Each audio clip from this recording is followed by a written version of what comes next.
Given Cassie's horrifying proof about freak-off hotel suites, baby oil wigs, masks, and being taped, it was only a matter of time until 50 Cent appeared. When he did, he trotted without hesitation or empathy. Is very detailed information about what she says Sean Combs was having her participate in. And these are those freak-offs, and how he would be providing her with drugs, suggesting that she take the drugs, and then she said she wanted to take the drugs for every single freak-off in order to disassociate with what was taking place. She said on the stand that she hated participating in these freak-offs. So this morning, what we've been seeing so far is this playing of the freak-off. So we cannot see this, but the jurors have a privacy screen on their monitor, so they're able to see some videos as well as some still images that the government has focused on in regard to these freak-offs.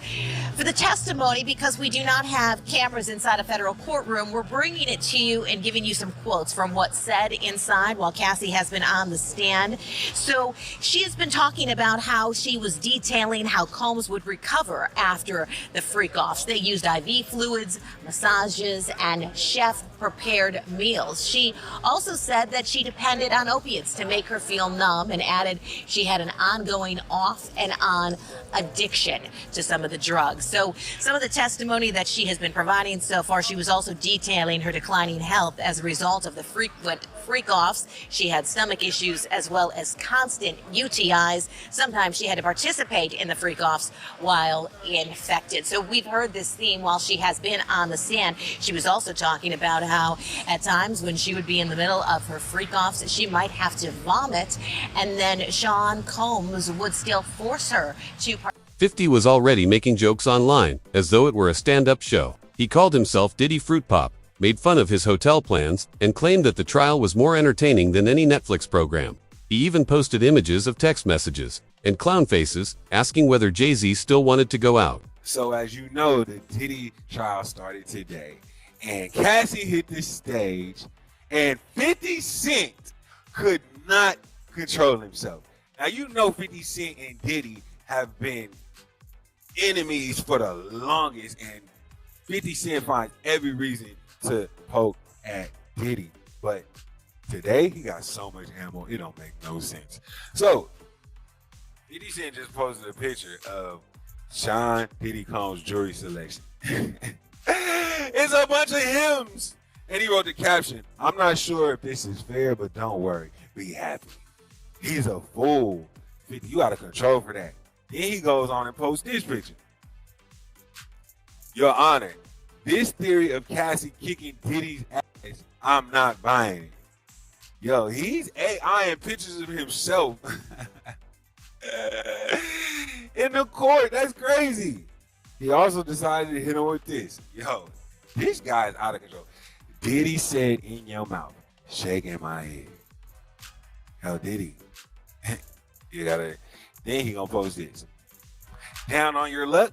Not feeling good today? Well, look at the bright side. You could be Diddy. Chin up."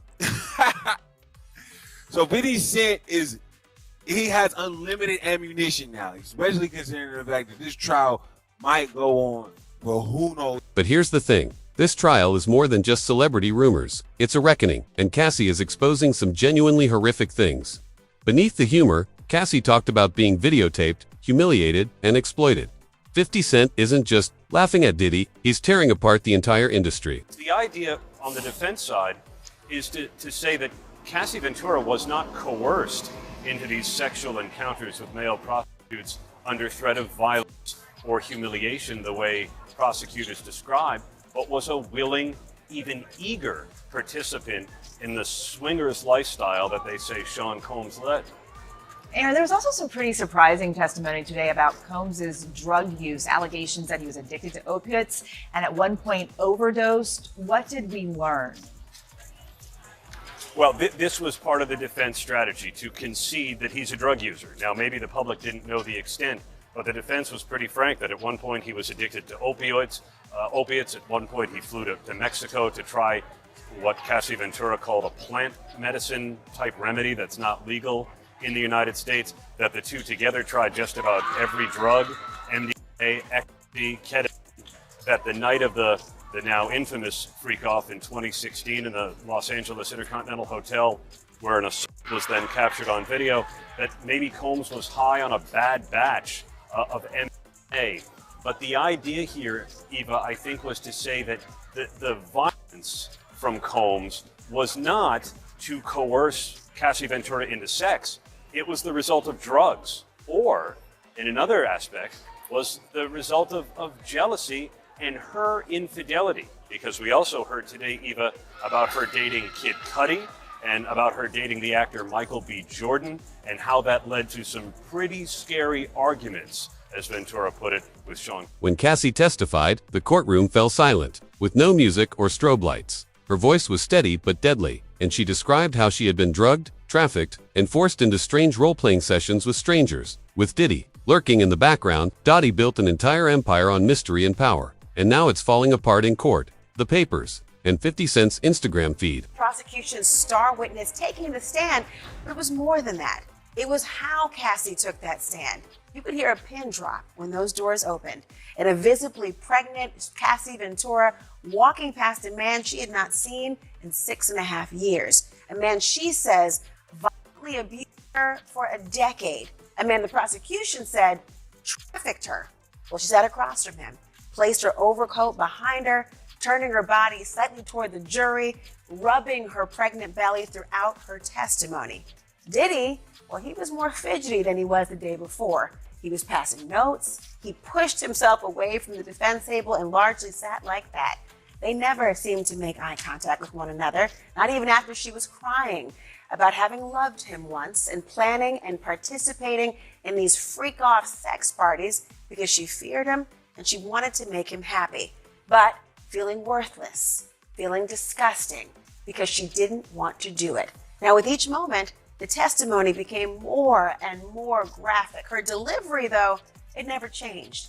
It was matter of fact, steady, calm. At times, she was even critical of herself, walking us all through how a 10-album record deal came over a 10-year period of abuse and sexual humiliation. Now, once you hear Cassie's testimony, you'll understand why the courtroom was so tense. She described the freak-offs in lurid detail. She testified about Diddy, who she called Sean, choreographing it all.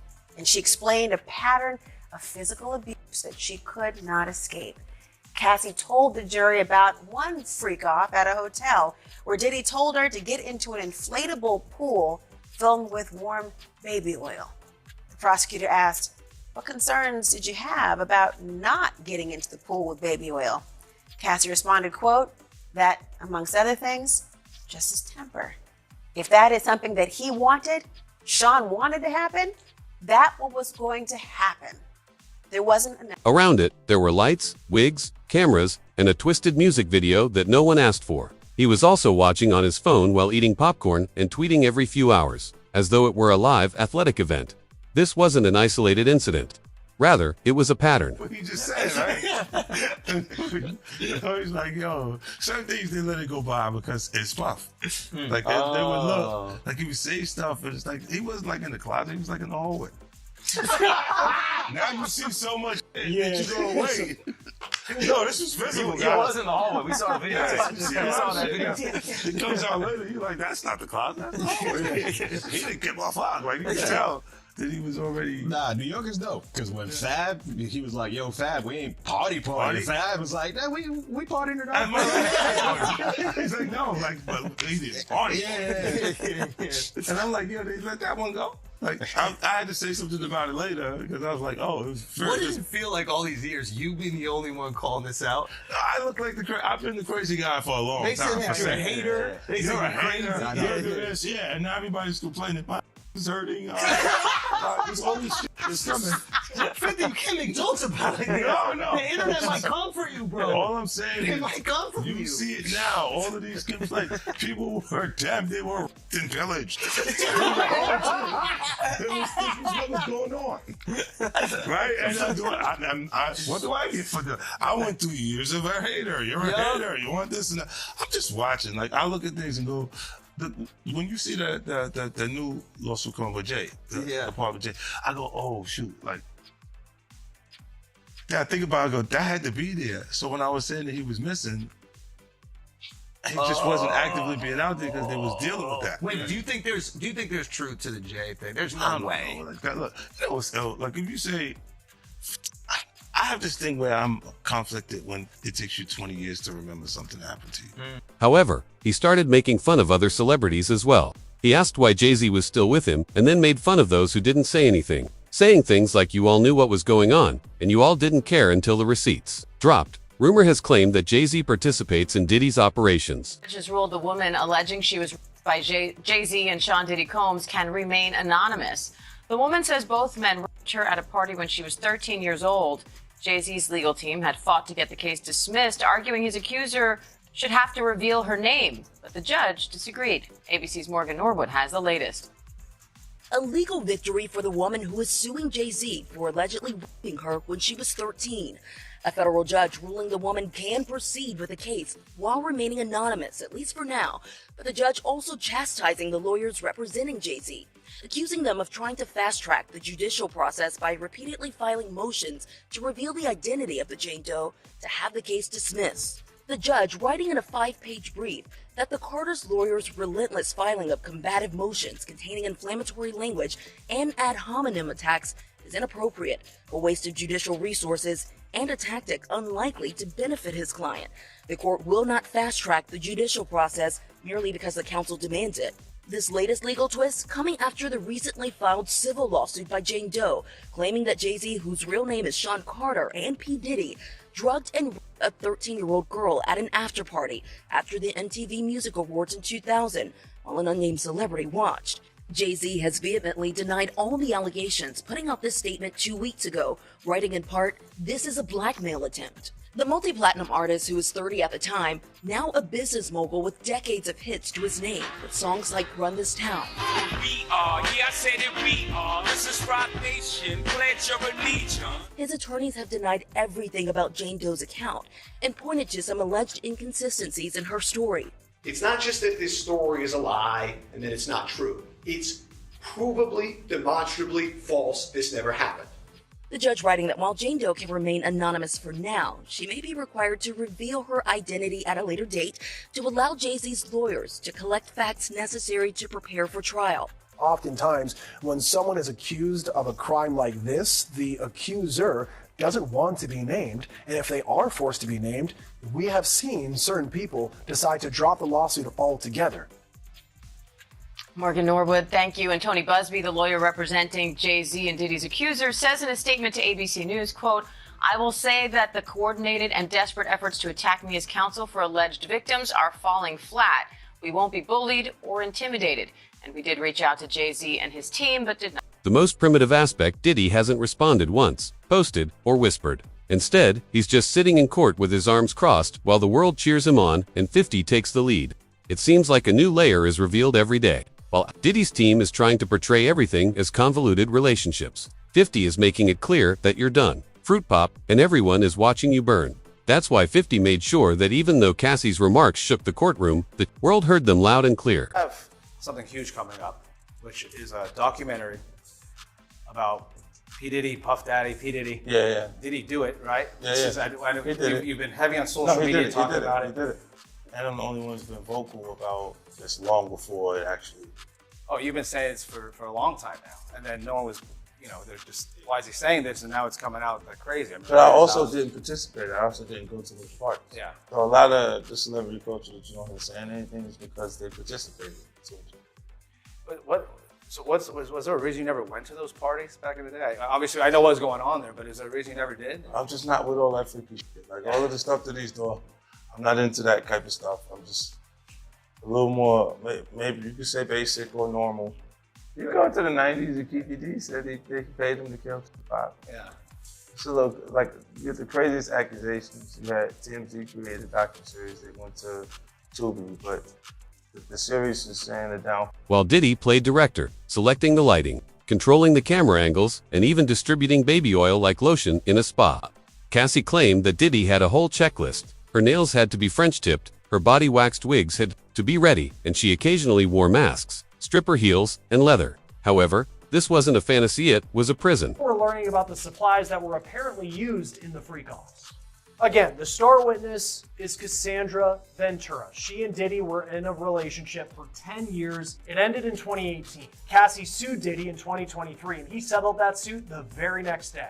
That lawsuit was a major spark to the story that has brought us to what's playing out in court right now. This week, we heard Cassie tell her story to the jury. She says that Combs beat her, berated her, and forced her to take part in what has been called freak-offs. They're alleged drug-fueled sex parties involving escorts. Cassie said they were mentally and physically exhausting. She claimed that the freak-offs often left her with sores, UTIs, and needing IVs to recover. The jury has seen pictures of injuries from the relationship, Cassie says, like bloody lips and black eyes that she claims that Diddy gave her when they were together. The jury has also seen a video of Diddy assaulting Cassie in the hallway of an LA hotel in 2016 that was leaked to CNN. That's been seen by millions of people. That video, Cassie testified, shows her trying to escape a freak-off party. Now, the jury has also heard testimony from Cassie about the physical toll that she said freak-off parties had on her. This is an exchange from the transcript.